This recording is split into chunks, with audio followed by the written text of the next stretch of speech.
let's imagine like a little boy called Rami. He lives in Gaza.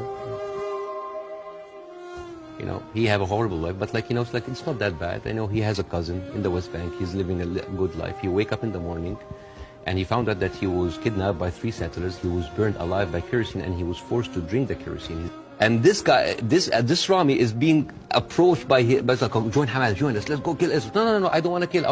I'm going to live in Gaza. It's a life. But 97% of water is not good for human consumption. Half of the population are anemic. Even the is not being treated, and it goes into the shores of Israel. It's like, oh, those Palestinians. It's horrible. Yeah. So, and then he wakes up in the morning. He doesn't think about killing Jews the first thing in the morning. He thinks about being there at 5 o'clock at the first 50 people in the line for bread, because if he doesn't, he will miss the food for his family. And he goes back, and he finds a message saying that we are going to bomb your house. He comes back, he loses his whole family. Now tell me, what is a proportionate response? I don't know.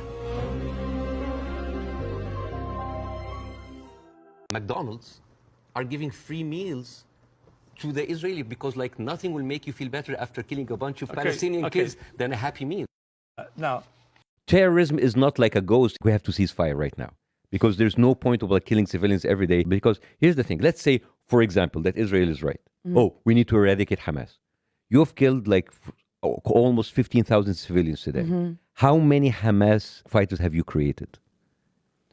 Wow. 15,000 people. Yeah. Plus 20,000 people injured. Now, this is like a total of 35,000, 40,000 people who have families, who have brothers, who have sons, we have fathers. How many people have you radicalized? Right? For every person you kill, you create more Hamas fighters.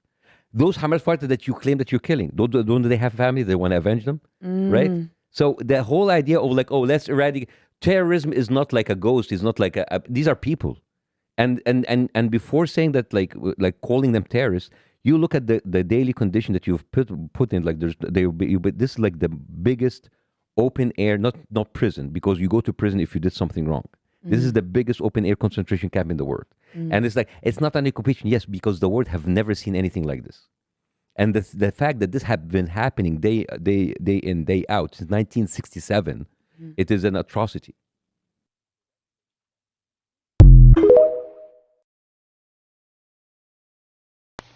other people said, well, okay, if you feel that strongly, why aren't you taking in any Palestinians? Why is Egypt not taking Palestinians? Why does the Arab world want to constantly attack Israel without actually offering any place to go for the Palestinians? And what do you say to that? That is exactly what Israel wants.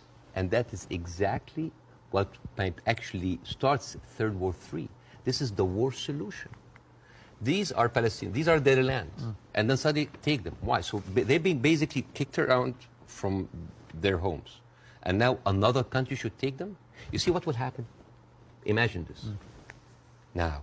And because Israeli official has been talking openly about this. It's like, why don't they just go in Sinai? Why they go? You know what would happen? Those people are going to be pushed in Sinai. And with any population, 2 million people, they are living in refugee camp. What do you think will happen? Unrest, chaos. And then after a few years, the Western media will come with their cameras like, oh, look at those Arabs. Oh, they're killing each other. Oh, Israel is good that they got rid of them. And then they will go to the West Bank. And so those 3.5 million people push into Jordan. The whole idea, why does Jordan take them? Why does Egypt take them? The same question. Europe has 44 countries. Why don't they take Israel?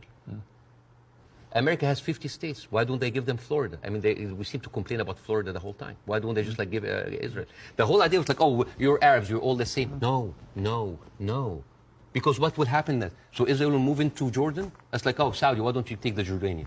So this is not a solution. This is not a solution. Bassem, I hear you. I'm not taking a position either way. Let me ask you directly. But I want to say something about what Queen Radia said. Okay. The whole idea about like the West. Yeah. I think that in 3 weeks, Israel morally corrupted the West like no other. I think the West will have a lot of time to recover because for years, the West has been telling us, oh, look, we're liberal.